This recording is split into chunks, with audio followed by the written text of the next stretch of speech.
Os integrantes do Ministério da Saúde vão visitar o Instituto Butantan.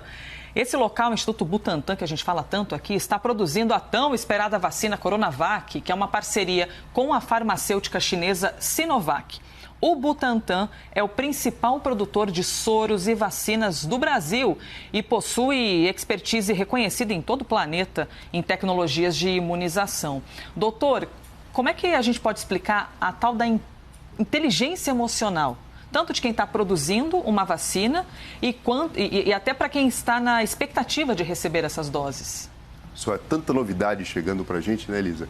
Então, governador que está com coronavírus, mas está assintomático, né? Novos tratamentos sendo desenvolvidos, vacinas. Como que a gente gerencia isso?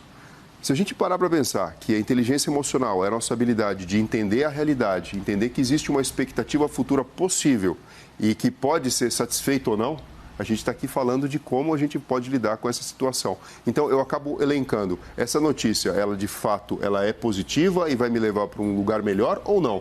Porque a expectativa, Elisa, ela funciona mais ou menos como aquele doce, sabe? A paçoca. Todo mundo tem expectativa, que acaba sendo uma realidade, de ter contato com doce, e ele íntegro, né?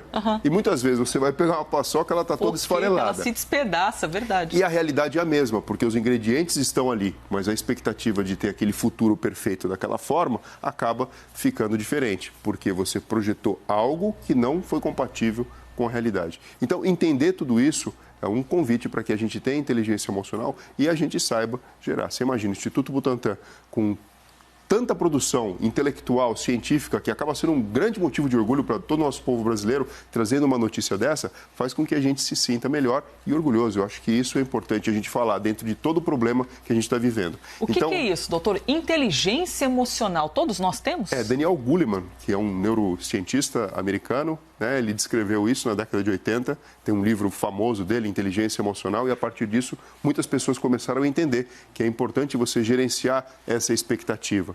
Porque quando você imagina o futuro, e o ser humano tem essa capacidade de projetar através da criatividade quais são as possíveis realidades lá na frente, a gente tem a possibilidade de algo muito ruim, chamado frustração. Quando a minha expectativa ela não é compatível com a realidade que eu encontro. É uma paçoca esfacelada.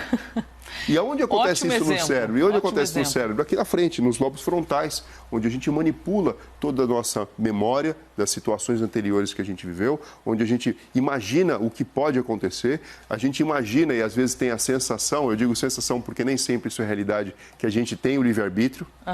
Então, assim, é uma situação muito complexa. Mas para não trabalhar com essa frustração, que é algo que pode representar uma porta de entrada para um desequilíbrio mental, e aqui a gente fala de ansiedade, a gente fala de depressão, de transtornos ansiosos, é importante a gente entender, né? Que independente de qualquer coisa, os ingredientes da paçoca são o mesmo, isso é a realidade. Independente se ela vai estar íntegra ou não.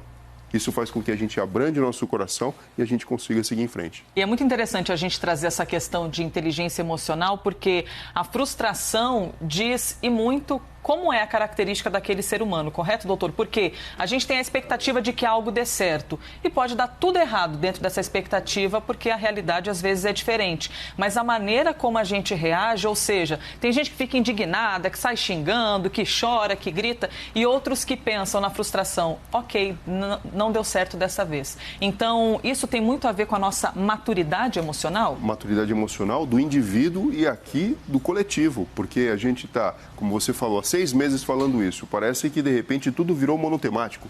Qualquer ambiente que você vai, qualquer lugar que você vai, sempre existe o tema coronavírus, devido à relevância do momento.